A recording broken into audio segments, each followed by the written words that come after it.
หมายสูงพี่น้องผู้ปันแห้งสื่อข่าวแซนมีเดียวเขาดังเสียงนะคะเนาะเมื่อได้ก็แมนยาในวันที่9เดือนธันวาคม2025นะคะตอนด่านได้การข่าวค่ะตอนได้ก็เดียวดังข่าวเงาเกี่ยวกับเรื่องของสีซึกมันเอาเฮอร์มินปล่อยหมักสารซึกต่างเทียนเอและพีดีเอฟดินเนอร์จีเวงสเปกกิน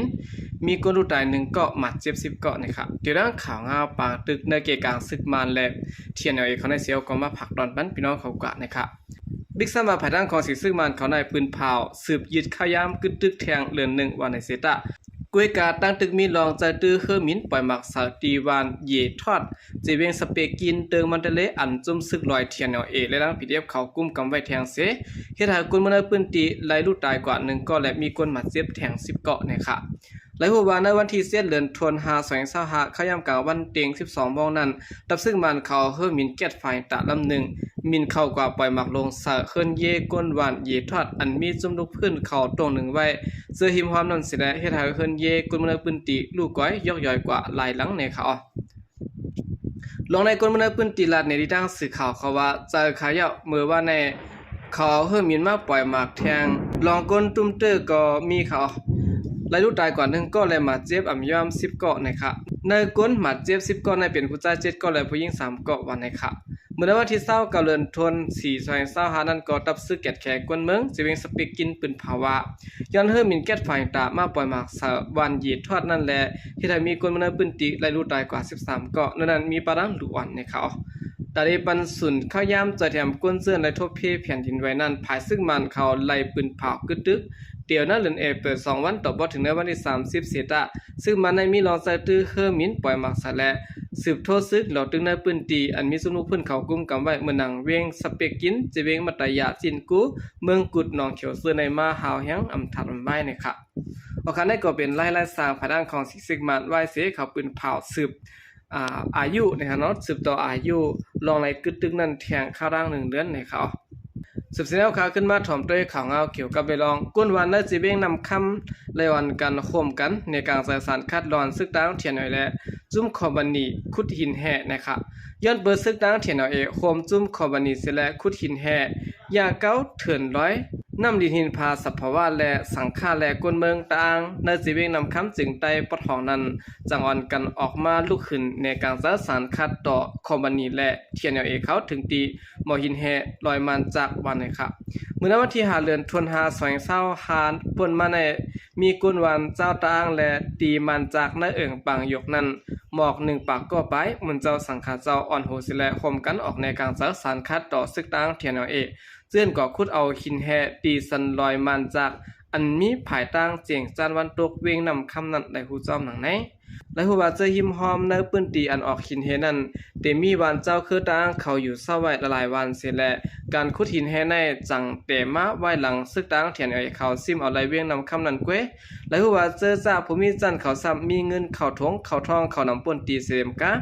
ยาป้าบาดเถื่อนร้อยสภาวะน้ำดินหินพาสิแลจากเดมีเพตุ้มย้อนก้นหวานเขาแลเฮ็ดให้ก้นหวานในปืนตีเขาปอหันดีซ่อมเสจังอ่อนกันพร้อมกันกว่าในการใช้ต่อคอบันนี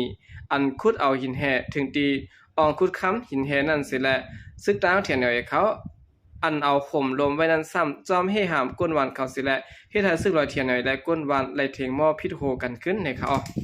เกี่ยวกับลองคุดหินแห่นั้นและฮู้ว่าอันอ่อนโหปันขว้างคุดเอาหินแห่ในเปลี่ยนภูมิจันทร์ซึกดินเนอร์ตับซึกลอยเทียนปันขว้างคุดสิแลและโฮมกันตั้งคอบันนีเมียนมาสวยตีนั่นเย้าก็ก้นเหตุการณ์คุดหินแห่มีย่อม3ปากก็การจากคุดหินแห่เขาในเต็มมีอยู่หมอก7ลำเสียเย้ามีการลงต่อต่างเอาหินแห่หมอก10ลำปลายเสต่อต่างเอากว่าขายเขาจูต่างในเมืองเขตและฮู้จอมหนังในเขาเอาคันได้ก็เปลี่ยนตั้งภายกลเจ้าคือตั้งในคันนั้นไหลสารคัดซึกตั้งเถียนเขาอันมาคุทินแฮจอมหิมวันเฮือนเยกลเมืองจังนั้นในคันนั้นย้อนปือว่าโกตึกเคิกป้าอยู่ดีเจ้าคือตั้งเขาแลจังไล่ออกมาสารคัดจังไหนเขาสืบสิแล้วค่ะขึ้นมาถ่อมด้วยข่าวเงาเกี่ยวกับไปลองซึกมันเอาเฮอร์มินปล่อยหมากสะเนอวันลินโปกแตกย่อม10ลูกนะครับดินเนอร์ทุ่ง39สิเวงยองหวยจึงได้ประจันนั้นเนอ2-3วันมาในย้อนเบซึกมันโคมตั้งปิดุจิตปะโอเพียนโอและจุ่มลูกพื้นเขาไหลขึ้นเปลี่ยนปางตึกกันหาวแห้งซึ่งมันเอาเฮอร์มินมาปล่อยหมากดินเนอร์วันดินโปกแตกย่อม10ลูกในกลมเนินปืนตีลัดนี่หนังใน เกี่ยวกับไปลองในก้นมันในพื้นที่ทุ่งจามก้าก็หนึ่งหลัดกว่าที่ดังสื่อข่าวงอแรงมุ่นหมายเขาว่าย้อนปางตึกไปเย็นแลในวันที่8เดือนธันวาคม2525มื้อว่าในเดแทงยาวค่ะมือเข้าย้ำกลางใน10โมงนั้นตั้งวันดินปลูกแตกปุ่นเขาเพื่อมินซึ่งมันมาปล่อยหมากลงสะแทง3ปอกค่ะ1กัมปล่อยหมากลงใส่2ลูกเขาเปลี่ยน6ลูกยาวค่ะอยู่ดีไกลๆสิล้อมมุงตื้อได้ก็ได้หันกวนไผ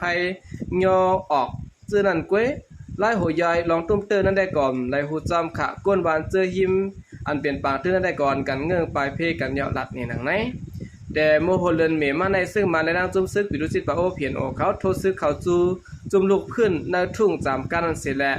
ใน3-4วันมาในซึกมันโคมดังปิดุสิตปะโอเพียนโอและจุ่มลูกขึ้นเขาขึ้นไล่เปลี่ยนปางตึกกันหาวแห้งเจอในวันลอยลงวันน้ำอุ่นเจอในแหละภายซึ่งมันเขาก็ลาเลียวกองลงยื้อเข่าหวานเสียมก๊าซปลายใจตื้อบ้าเครื่องหมิ่นตึกปล่อยหมักสายซ้อมวันนั้นเสียแหละเฮ็ดหาดุมเตอป้าติวตันเศร้าเฮินเยคนเมืองลูกก่อยป้าไหนก้วยกาวาอำไรหูจอมหัวย่อยมันในค่ะเนาะอำไปมีฝังฮัดเข้าวันในค่ะกวนเมืองในก่อนกันปลายออกวันหมดยอดในค่ะคันได้ก็เปลี่ยนไล่สร้างซุ่มซึกปิดุจิตปะโอเพียนโอในร่างของสิซึกมันเขาในค่ะ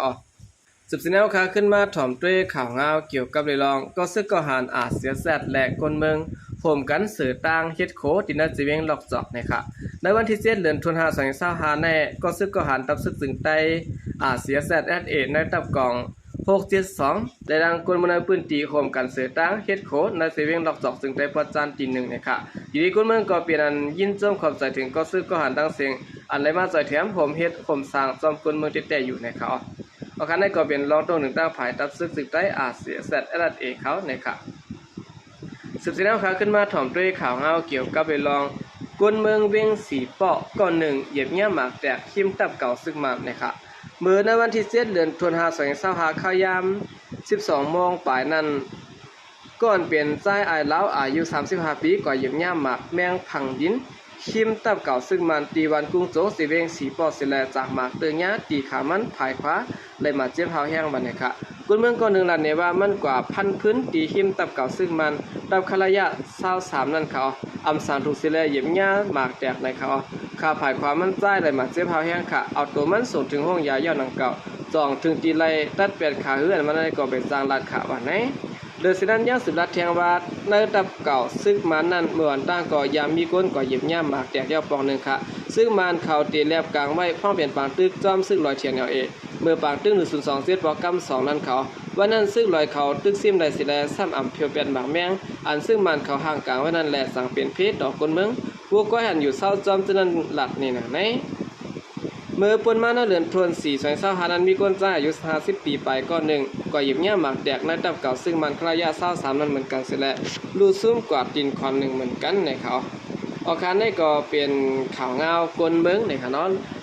ละเอียดกว่าหยิบเงี้ยหมากแดกในตับเก่าซึ่งมันนะคะ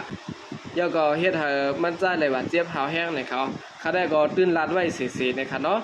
ในพื้นที่อันยามเปลี่ยนแปลงตื้อคืออำนั้นในพื้นที่ตับเก่าซึ่งมันเขาคืออำนั้นเปลี่ยนพื้นที่ดีอยู่เก่าซึ่งเจ้าคือเขาคือได้เต็มจะได้เฮาขามถูกดีกว่าในค่ะเนาะเพราะว่ามีรองใหญ่หนาล่านะคะย้อนไปว่าในพื้นที่จะได้จุ่มซื้อเขาตื่นเตพังหมากไว้อยู่ยอดนะคะเนาะมาได้เป็นภายแล้วก็ยอดนะคะย้อนไปว่าโกผู้เขียนมาการคืนยื้อเฮานั่นค่ะเนาะย้อนไปนั้นแหละเพราะว่าลองใหญ่ในก็ถูกดีกว่านะคะเนาะโอเคกำลังสนใจก็ยินจมดับยาวของมันถึงพี่น้องผู้กำแถมปัญญาเขาดังเสียงอยู่ค่ะยินจมดับยาวในนำเสข่าวใจก็ดีมาส่งค่ะ